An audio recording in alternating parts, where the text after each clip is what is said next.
King Lagerfeld here, back with another video reaction. And today we're going to be doing a video by the Painful Explainer. This one is the worst unalivings caused by pranks.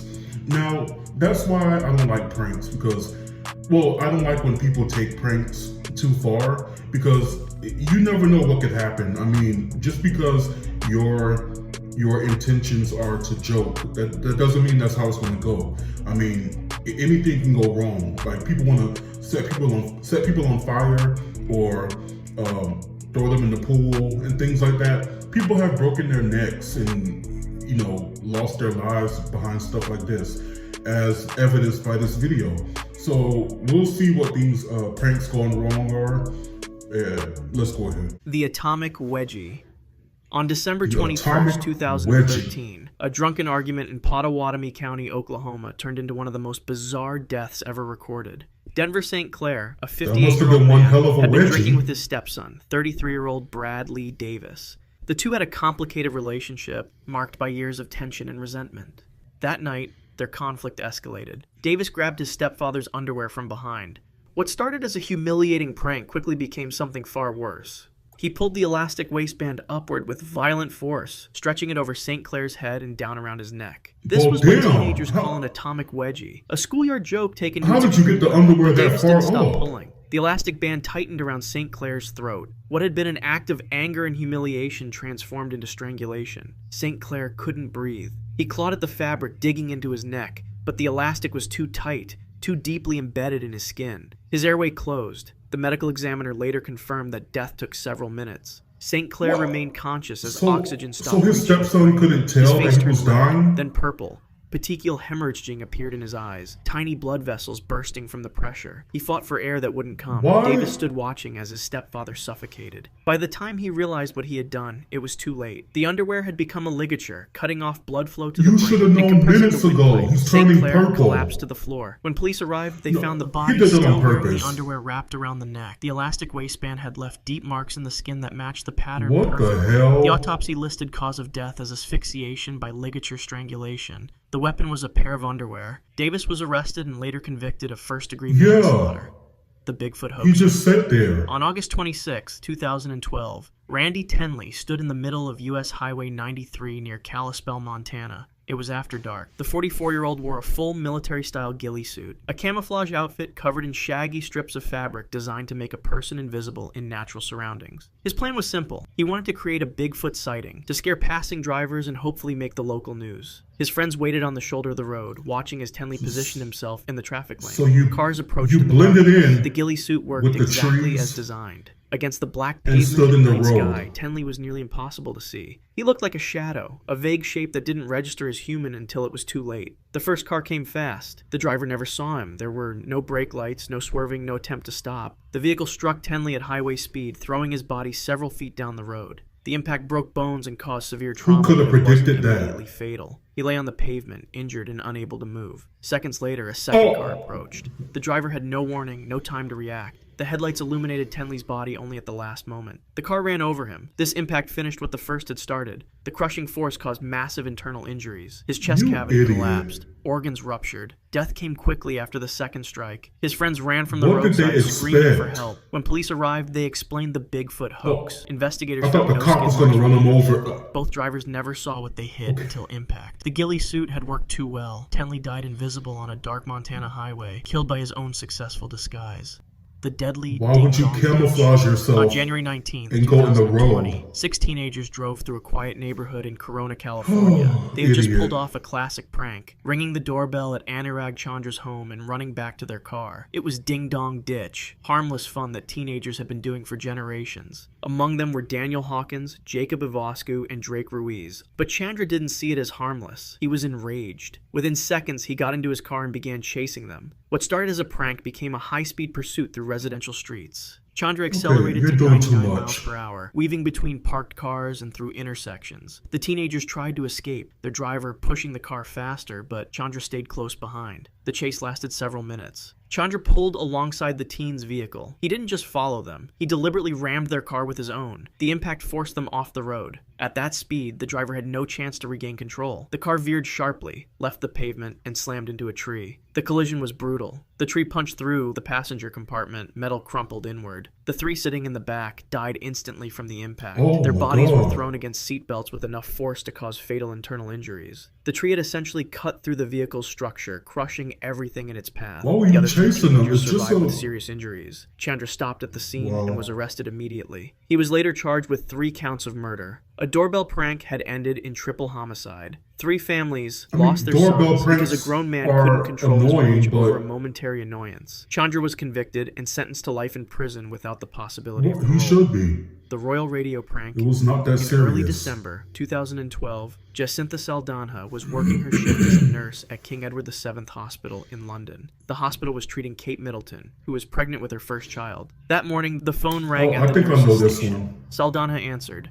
On the other end were 2 Australian radio hosts. She unalived herself because she was embarrassed. They asked for information about Kate's condition. Saldana believed the impersonation was real. She transferred the call to another nurse who gave details about the royal patient's medical status. The entire conversation was recorded. Within hours, the radio station broadcast it internationally. The prank became global news. Saldana's voice was heard by millions of people around the world. The hospital launched an internal investigation. Media coverage intensified. Saldana felt crushing shame and guilt. She believed she had betrayed patient confidentiality, failed the royal family, and humiliated her hospital. The weight of public exposure became unbearable. She couldn't escape the knowledge that her mistake had been broadcast worldwide and replayed endlessly across news channels. Over the next few days, her mental state deteriorated rapidly. She wrote 3 notes expressing her guilt and shame. On December 7th, just days after the prank call, Saldana was found dead in her nursing accommodation. She had chosen to leave by hanging. Colleagues discovered her body. The news sparked international outrage. The radio station suspended both hosts indefinitely. Questions arose about whether a prank call could be considered responsible for someone's death. Legal experts debated culpability, but for Saldana's family, the cause was clear. A joke meant for entertainment had created such overwhelming shame that a dedicated nurse saw no way forward except to end her own life. The prank call had lasted minutes. Its consequences were permanent.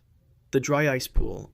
On February 29th, 2020, a birthday party was underway in Moscow, Russia. The celebration was for Katerina Didenko, a social media influencer with a large following. Her husband, 32-year-old Valentin Didenko, was among the guests. They put the dry ice inside the pool. Someone had planned a visual spectacle to make the party memorable. They would dump dry ice into the pool to create a dramatic fog effect. Partygoers carried more than 60 pounds of dry ice to the pool's edge. They dumped it into the warm water all at once. The reaction was immediate and spectacular. Thick white fog erupted from the pool, rolling across the surface and spilling onto the deck. Guests cheered and laughed. Several people, including Valentin, jumped into the pool to swim through the fog. But dry ice is frozen carbon dioxide. When it sublimates in warm water, it releases massive amounts of CO2 gas. Carbon dioxide is heavier than air. It sinks and displaces oxygen. The gas was invisible, odorless, and filled the indoor space rapidly. The swimmers in the pool suddenly couldn't breathe. There was no smoke, no visible danger, just the absence of oxygen where air should have been. Valentin and 2 others lost consciousness almost immediately. Their bodies went limp in the water. And I think they said the girlfriend was a scientist, so she should have known that. Confusion spread through the room. And she's gasped for air. One of the few people who survived. The decorative fog had become a suffocating blanket of carbon dioxide. Suspicious. Emergency responders arrived within minutes, but 3 people were already dead, including Valentin. Several others required hospitalization for asphyxiation. The autopsy confirmed carbon dioxide poisoning. Ekaterina had lost her husband at her own birthday party. A prank meant to create beautiful photographs had displaced all the oxygen in the room and killed 3 people in minutes. The initiation impalement. On June 6, 1892, Wilkins Rustin stood on a street in New Haven, Connecticut, surrounded by members of the Delta Kappa Epsilon fraternity at Yale University. The sophomore was undergoing initiation, a ritual that was common and largely unregulated in that era. His fraternity brothers had prepared a test. They tied a blindfold tightly around his eyes. He could see nothing. They instructed him to run at full speed down the city street. Other members would watch and laugh. Rustin had no choice but to trust them. He began running, relying only on sound and the feeling of pavement under his feet. He sprinted blindly blindly through the darkness, disoriented and unable to judge distance or direction. His fraternity brothers watched from the sidewalk as he gained speed. A horse-drawn carriage sat stationary on the street ahead. Rustin couldn't see it. He ran directly into the carriage at full force. A sharp wooden pole jutted from the vehicle's frame. The pole penetrated his abdomen. The impact drove it deep into his body, puncturing through his intestines and abdominal cavity. Rustin screamed. He was conscious, aware, impaled on the wooden shaft. His fraternity brothers rushed forward and removed the blindfold. They saw the pole extending through his body. He was taken immediately to medical care, but doctors in 1892 had limited ability to treat such injuries. The punctured intestines leaked bacteria into his abdominal cavity. I forgot what year it is. They can't do anything. Spreading through his abdomen that 19th century medicine could not stop. Rustin endured 5 days of agony. Fever consumed him. The pain intensified as sepsis spread through his system. His body slowly shut down from the infection. On June 11, 1892, Wilkins Rustin died. A single moment of blindfolded running had resulted in a slow death by infection, all in the name of fraternity tradition. The Blindfolded Gorge.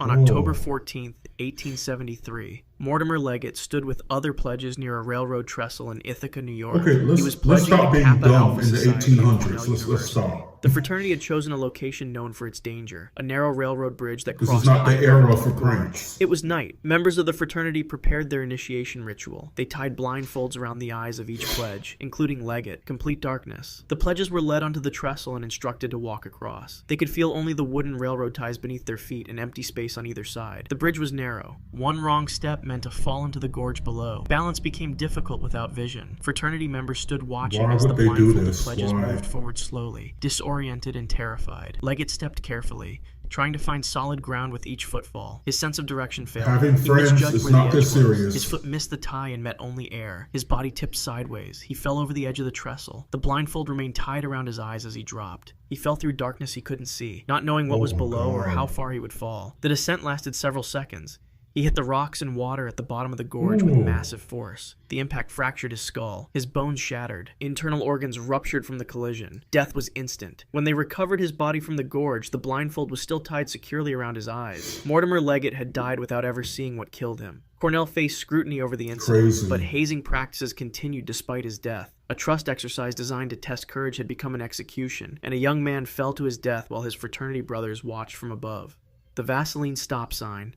On August 17, 2011, two teenagers in rural Pickaway County, Ohio, decided to pull a prank on passing drivers. They took petroleum jelly and plastic wrap to a stop sign at a quiet intersection. They smeared the jelly thickly across the sign's surface and wrapped it in clear plastic. At night, the sign became completely invisible. Drivers would approach the intersection, causing car crashes. The teens wanted to watch the confusion as cars rolled through without stopping. That evening, 80-year-old Jean Shea was driving with her sister, 85-year-old Mary Spangler, in the passenger seat. They were traveling on familiar rural roads they had driven for years. As they approached the vandalized intersection, Shea saw nothing to indicate she should stop. The sign was there, but the petroleum jelly and plastic wrap made it impossible to see in the darkness. She drove through at normal speed. An SUV was approaching from the perpendicular road. That driver had the right of way. He saw Shea's car not stopping and tried to brake, but there wasn't enough time. The SUV struck the passenger side of the car at full speed. It was a T-bone collision. The impact crushed the passenger door inward. Metal crumpled directly into where Spangler sat. She absorbed the full force of the collision. At 85 years old, her body couldn't withstand the blunt trauma. Her ribs shattered. Internal organs were damaged beyond repair. She died instantly from the impact. Shea survived with injuries but lost her sister. Police found the teenagers shortly after. The petroleum jelly was still smeared across the stop sign, evidence of what they had done. They were arrested and charged. A simple prank designed to cause momentary confusion had made a stop sign invisible and sent an elderly woman through an intersection to her death.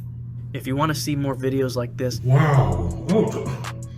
Can you imagine living to be 85 years old and then one day two idiot teenagers cause you to not only die, but to die in a very gruesome and painful way after 85 years of life? To die that way and to cause an 85-year-old woman to die that way and an 80-year-old woman to be injured and to have to bury her sister after spending all their life together. And because you two are idiots, you caused their life to change forever. And why would you even think that that's a prank? Anything that you know can cause potential death is not a prank. That's not what pranks are supposed to be. People are supposed to be laughing. It's supposed to be something that doesn't put you in danger. It's a mind trick. It's not supposed to be life-threatening, which most of these were. Like, what the hell is wrong with people? Like, walking across bridges with blindfolds and wrapping up stop signs and choking people with underwear. Like, those aren't even pranks. That's just attempted murder. Yeah, basically.